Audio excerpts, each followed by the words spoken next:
Today we're going to explore the fascinating world of physical geography, focusing on one of my favorite features, mountains. A geographical marvel and a source of endless inspiration, mountains aren't just rocky peaks jutting out of the earth. They're a rich tapestry of dynamic processes and intricate ecosystems. Let's start at the most basic level.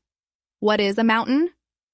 Well, there isn't a universally agreed upon definition, but generally, a mountain is a landform that rises prominently above its surroundings, characterized by steep slopes, a relatively confined summit, and considerable height. The precise definition can vary based on local interpretation and cultural importance. In fact, it's interesting how mountains are not just physical features. They often hold profound cultural and symbolic meanings across different societies. However, we're here for the physical attributes today, aren't we?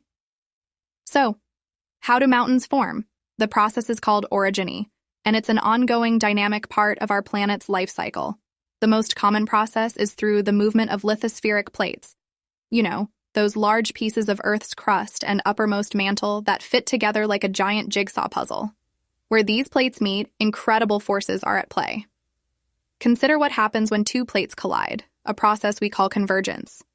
If the plates carry continental crust, they're too buoyant to subduct or sink into the mantle.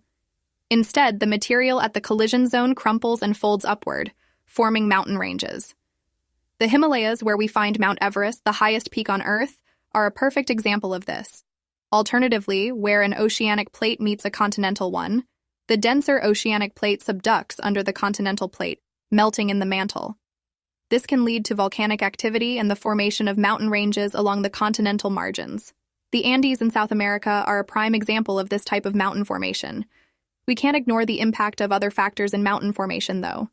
Volcanic activity itself can form mountains, such as Mount Fuji in Japan or Mount Kilimanjaro in Africa.